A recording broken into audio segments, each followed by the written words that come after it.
नमस्कार, सुदर्शन न्यूज देख रहे हैं आप। मैं हूं आपके साथ निम्मी सिन्हा और चलिए खबरों का सिलसिला जारी है। उत्तर प्रदेश के फर्रुखाबाद से खबर आ रही है, जहां प्रदेश सरकार और केंद्र सरकार की उपजाऊ भूमि को बंजर होने से बचाने की योजनाओं को अधिकारी और कर्मचारी पलीता लगाते नजर आ रहे हैं।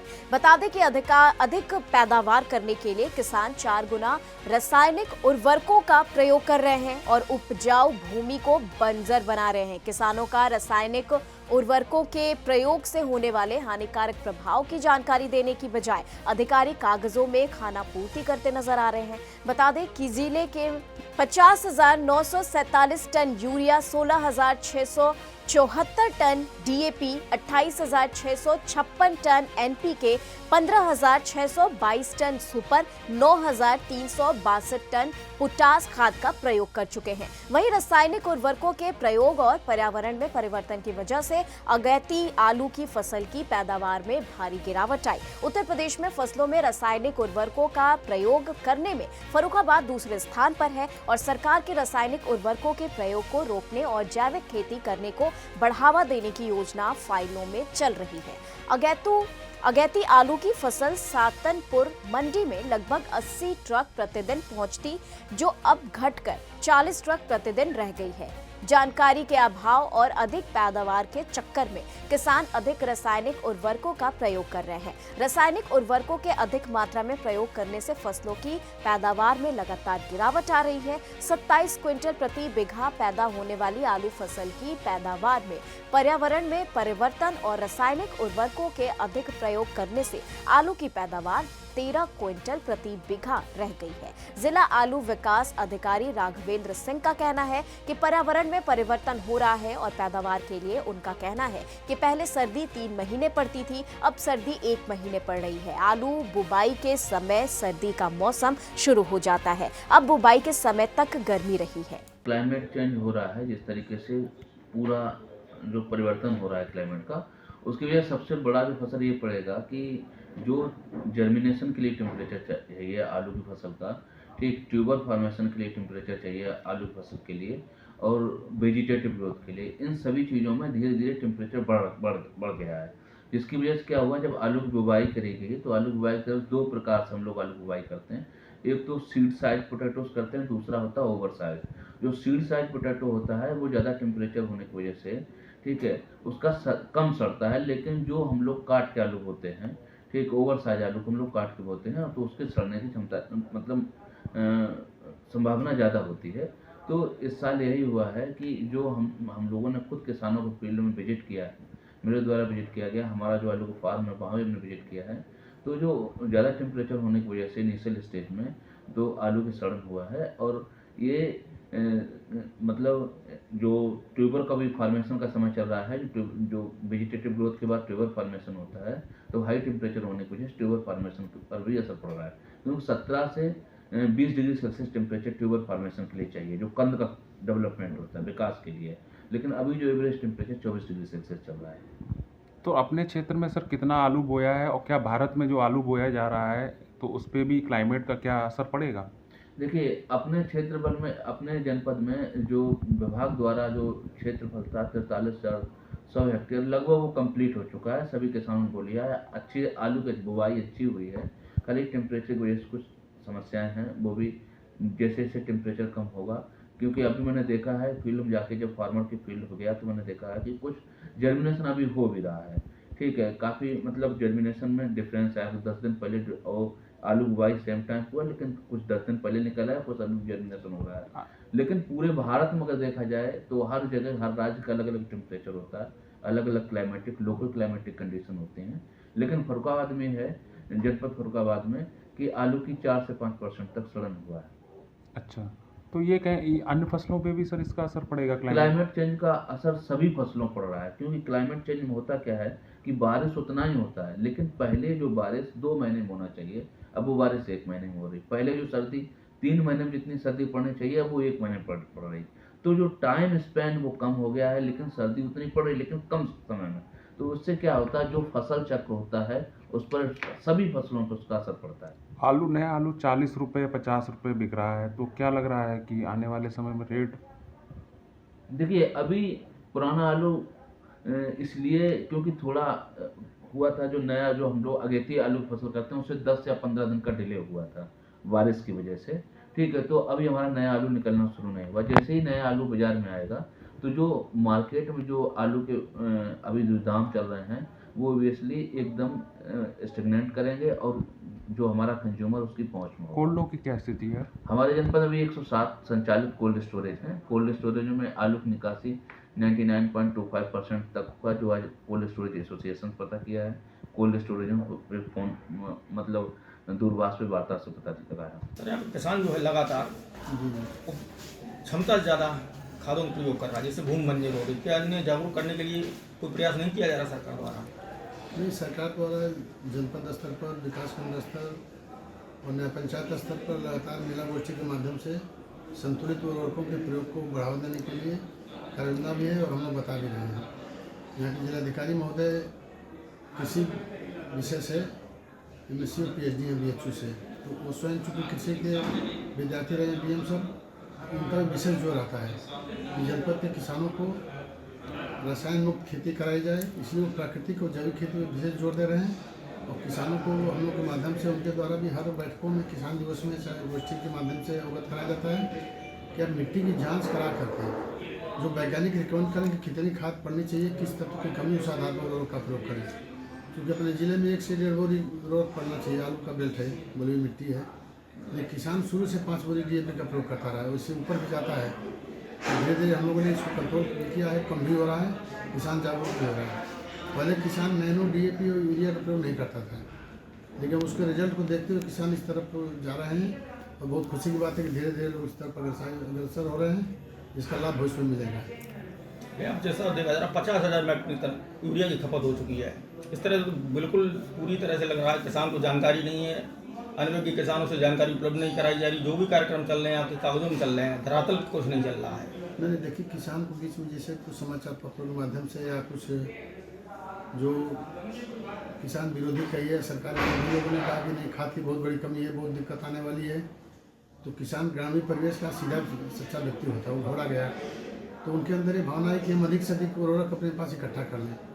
तो वर्तमान में जो फसल किसान बो रहा है उसके लिए खाद ले रहा है, भविष्य के लिए भी इकट्ठा करने लगा, तो स्टोरेज करने से दिक्कत आई।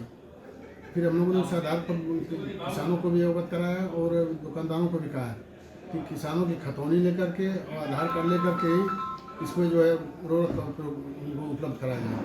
तो किसान जागरूक हुआ है। पहले डर जो उसके अंदर था कि खाद नहीं मिलेगी, तो ऐसी कोई समस्या नहीं है। लेकिन सर ये हाल है कि 1 हेक्टेयर में आलू की फसल में 1 पैकेट यूरिया पड़नी चाहिए, DAP पड़नी चाहिए, उसकी जगह किसान 5-5 पैकेट डाल रहा है। इससे भूमि पूरी तरह से बंजर होने का कगार पहुँच रही है। देखिए, थोड़ा कारण एक है कि यहाँ आलू का बेल्ट है और किसान 2 बार आलू फसल उगाता है। लगभग 45,000 हेक्टेयर क्षेत्रफल में आलू किसान उगाता है, तो उसके बलुई मिट्टी है, चिपसोना आलू, तो उसमें थोड़ा खाद की मात्रा ज़्यादा पड़ती है। तो किसान के मन में रहता है कि ज़्यादा खाद डालेंगे तो ज़्यादा आलू उत्पादन होगा। दूसरा एक कारण ये भी रहा है कि पिछले साल आलू का रेट बहुत ही अच्छा रहा है, किसानों को बहुत ज़्यादा लाभ मिला, तो एक उसके मन में भावना थी कि इस बार भी अधिक से अधिक उत्पादन हम प्राप्त करें, इसलिए ज़्यादा उर्वरक का प्रयोग किया। जबकि ऐसा नहीं है, जो ज़्यादा खाद अगर प्रयोग करेंगे मिट्टी में तो मनुष्य तो ज़्यादा खाना खा सकता है, पौधा उतना ही लेगा जितनी उसको आवश्यकता है। तो बाकी जो अनावश्यक खाद वो ज़्यादा डालता है तो ज़मीन में वो पड़ा रहता है, उसको पौधे को नहीं मिलता है। इसके प्रति किसानों को हम लोग जागरूक कर रहे हैं। उत्तर प्रदेश के चंदौली में सैयद राजा नगर पंचायत उपचुनाव में बीजेपी की जीत हुई। बता दें कि नजदीकी मुकाबले में बीजेपी प्रत्याशी आभा जायसवाल को 98 मतों से जीत मिली, वहीं सपा समर्थित निर्दलीय उम्मीदवार को हराया। बीजेपी उम्मीदवार को मिले 3,549 मत मिले हैं। बीजेपी की जीत पर सैयद राजा और विधायक सुशील सिंह ने खुशी जताई है। इसी के साथ देखिए, यह जीत हमारे नगर पंचायत शिवानगर सैयद राजा के सम्मानित जनता की जीत है और आदरणीय मोदी जी, आदरणीय योगी जी के नेतृत्व में जिस तरीके से जनता ने आशीर्वाद दिया है अपना, ये आज उसी की जीत हुई है। इसके लिए मैं अपनी सम्मानित जनता का बहुत बहुत धन्यवाद देना चाहूँगा। इसमें हमारे सम्मान का कोई विषय नहीं है। मैं एक कार्यकर्ता हूँ और कार्यकर्ता के रूप में हम लोगों ने पार्टी के लिए काम किया। सर, एक सवाल ये है मन से आपने भी कहा, योगी जी ने भी कहा, एक नारा इस चुनाव में यहाँ भी लोकल स्तर पे काफ़ी गूंजा है कि बटेंगे तो कटेंगे, उसका असर रहा है क्या इसमें? नहीं, बटेंगे तो कटेंगे का असर ये दिखा कि जो मुसलमान हैं वो एक तरफ हो गए लेकिन हमारे हिंदू भाई अगर एक तरफ हुए होते तो रिजल्ट कुछ और ही आता। हिंदू भाई हमारे एक तरफ नहीं हुए, हिंदू भाई ही हमारे बढ़ गए, इसलिए अंतर हमारा कम हुआ। लेकिन मैं अपनी जनता का धन्यवाद देना चाहूँगा कि उसके बाद भी तमाम समर्थकों ने, तमाम हमारी जनता ने आशीर्वाद दिया, इसके लिए मैं अपनी जनता का बहुत बहुत आभारी हूँ।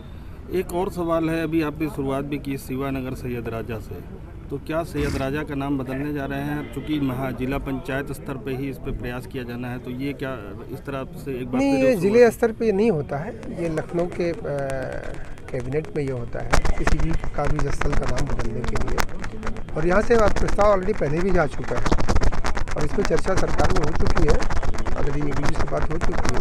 उन्होंने मुझे आश्वस्त किया है कि इसका नाम बहुत जल्द बदला जाएगा। सैयद रजा नगर पंचायत उपचुनाव का मतदान 17/12/2024 को हुआ था। आज मतगणना था, जिसमें भारतीय जनता पार्टी की आभा ने निर्दलीय प्रत्याशी इशरत खातून को 98 वोटों से हराया है, जिसमें आभा को विजयी घोषित किया गया है। प्रमाण पत्र दे दिया गया? हाँ, प्रमाण पत्र प्रत्याशी को दे दिया गया।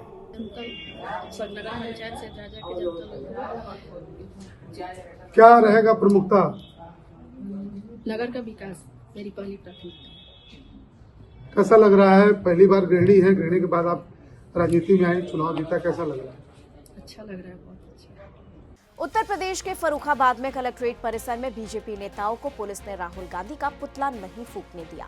बता दें कि बीजेपी नेता और पुलिस में जमकर धक्का मुक्की हुई। बीजेपी सांसद को राहुल गांधी द्वारा धक्का देकर घायल करने के विरोध में बीजेपी नेता उतरे और बता दें कि बीजेपी नेताओं ने जमकर नारेबाजी की। आक्रोशित बीजेपी नेताओं ने राहुल गांधी का पुतला फूंकने का प्रयास भी किया, लेकिन पुलिस ने बल प्रयोग कर पुतला छीन लिया। इस दौरान बीजेपी जिला अध्यक्ष रूपेश गुप्ता ने नेतृत्व में बीजेपी नेताओं ने विरोध प्रदर्शन किया है। सबने आपके माध्यम से, सोशल मीडिया के माध्यम से आज एक देश से बहुत बड़ी खबर मिली और ये खबर कितनी निंदनीय है, इसमें पूरा देश शर्मसार हुआ है।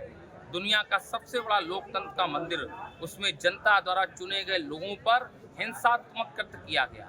ये कांग्रेस लोकतंत्र की हत्यारी पार्टी है। इसने कभी लोकतांत्रिक आस्थाओं पर, मूल्यों पर विश्वास नहीं किया।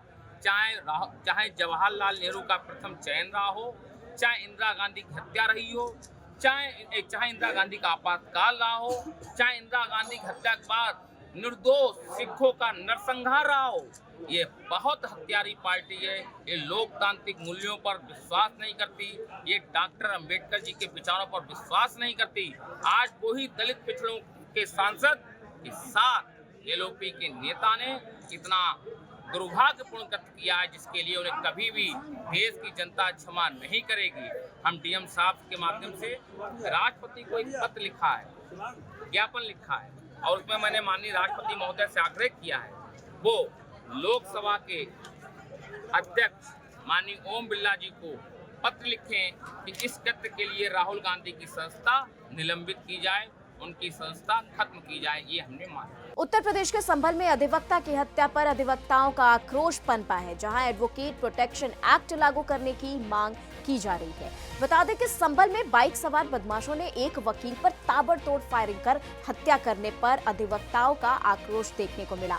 अधिवक्ताओं ने हत्यारों की जल्द गिरफ्तारी की मांग के साथ पीड़ित परिवार को 1 करोड़ रुपए की सहायता, परिजन को सरकारी नौकरी और एडवोकेट प्रोटेक्शन एक्ट लागू करने के साथ अधिवक्ताओं को शस्त्र लाइसेंस जारी करने की भी मांग की है। संभल बार एसोसिएशन संभल के अधिवक्ता SDM कार्यालय संभल पहुंचे। वहां पहुंचकर उन्होंने संभल में हुई अधिवक्ता की हत्या के संबंध में एक ज्ञापन मुख्यमंत्री के नाम संबोधित सौंपा है। आज जो ज्ञापन दिया है हमने, ये कल जो बैजोई में हमारे अधिवक्ता साथी की निर्मम हत्या की गई है उस संबंध में दिया है। माननीय जिलाधिकारी महोदय के माध्यम से प्रस्ताव ज्ञापन दिया गया है। इसमें मांग की गई है कि अधिवक्ताओं की सुरक्षा के लिए कड़े कदम बढ़ाए जाएं और एडवोकेट प्रोटेक्शन एक्ट लागू किए जाए, जिससे अधिवक्ता सुरक्षित एवं निर्भीक होकर अपना विधि व्यवसाय कर सकें। उत्तर प्रदेश के फिरोजाबाद में डॉक्टर भीमराव अंबेडकर विश्वविद्यालय और हार्वर्ड यूनिवर्सिटी अमेरिका और international academy of business America के संयुक्त तत्वाधान और उत्तर प्रदेश पर्यटन के सहयोग से आयोजित 3 दिवसीय अंतर्राष्ट्रीय संगोष्ठी का समापन हो गया। बता दें कि संगोष्ठी में देश विदेश के तमाम विद्वानों ने विभिन्न पहलुओं पर विस्तृत रूप से चिंतन, मनन और चर्चा की। यूपी के संभल नखासा थाना इलाके में दीपा सराय में दिन निकलने के साथ ही सड़क पर अफसर उतरे। बता दें कि अपर पुलिस अधीक्षक संभल के नेतृत्व में पुलिस फोर्स सड़कों पर नजर आई, जहां पीएसी, आरएएफ और थाना फोर्स के साथ अधिकारी गश्त करते नजर आए। बता दें कि बिजली विभाग के अधिकारी भी मौके पर मौजूद रहे। सपा सांसद जियाउर रहमान बर्ग के इलाके में वो पहुंचे। अधिकारी सपा सांसद के घर पर बिजली रीडिंग चेक कर जानकारी भी ली गई। द्वारा पुलिस बल की मांग की गई थी, उसी क्रम में पर्याप्त पुलिस बल उपलब्ध कराया गया है, जिससे विद्युत विभाग सुचारू रूप से अपना कार्य कर सके। इस समय कहाँ पर हैं आप? कहाँ पर इस समय कार्रवाई चल रही है? इस समय दीपा सराय मोहल्ले में एक आवास है। यह आवास सांसद वर्ग जी का है। यहाँ पर विद्युत विभाग द्वारा चेकिंग की जा रही है। मामला उत्तर प्रदेश के हरदोई से आ रहा है, जहां की पुलिस की मौजूदगी में बीजेपी और कांग्रेसी आमने सामने आ गए और जमकर धक्का मुक्की भी हुई। तो वहीं आपको बता दें, कड़ी मशक्कत से पुलिस ने बड़ा बवाल होने से रोक दिया। बता दें कि बीजेपी सांसद प्रताप सारंगी को राहुल गांधी द्वारा धक्का देने के आरोप के मामले में कांग्रेस कार्यालय का बीजेपी कार्यकर्ताओं ने जमकर घेराव किया। संघी बजरंगी हुड़दंगी हरदोई कांग्रेस कार्यालय में घुसकर हम कार्यकर्ताओं पर जानलेवा हमला करना चाहते थे। उसके बावजूद इन लोगों के हाथ तक आने दिया। यहाँ पुलिस चौकी इंचार्ज सब मौजूद है, उनको सबको फीडबैक था। और ये बहुत दुर्भाग्यपूर्ण है कि प्रशासन इस हमले में शामिल है, इस जानलेवा षड्यंत्र में शामिल है। तो इसका मुंहतोड़ जवाब देंगे। कांग्रेस का कार्यकर्ता लड़ना, जूझना, कटना, मरना जानता है। गांधी जी जरूर सत्य अहिंसा के पुजारी थे। उन्होंने कहा था एक गाल पे तमाचा करे तो दूसरा गाल कर दो, लेकिन सत्य अहिंसा की लड़ाई में अन्याय बर्दाश्त नहीं करेंगे। गांधीवादी तरीके का मुकाबला किया और करेंगे। ये प्रशासन की बहुत बड़ी साजिश थी। हमारे साथ महिलाएं हैं, बूढ़े बुजुर्ग लोग हैं, सारे लोग हैं, किसान मजदूर लोग हैं। आज हमारा कैंडल मार्च था, आज हमारी शोक सभा थी। आज हमारी शोक सभा हमारा साथी की कल मौत हो गई पुलिस की मारपीट से। आज उसकी खींच निकाल रहे हैं। उत्तर प्रदेश के बदायूं से खबर बता रहे हैं, जहां की भाई की हत्या कर भागने वाले शातिर आरोपी को घटना में प्रयुक्त पिस्टल कंट्री मेड यानी कि देशी पिस्टल, 3 अदद कारतूस जिंदा, 7.65 बोर सहित पुलिस ने गिरफ्तार कर लिया। बता दें कि वरिष्ठ पुलिस अधीक्षक बदायूं के आदेश अनुसार अपराध और अपराधियों की रोकथाम के विरुद्ध चलाए जा रहे विशेष अभियान में कार्रवाई की गई।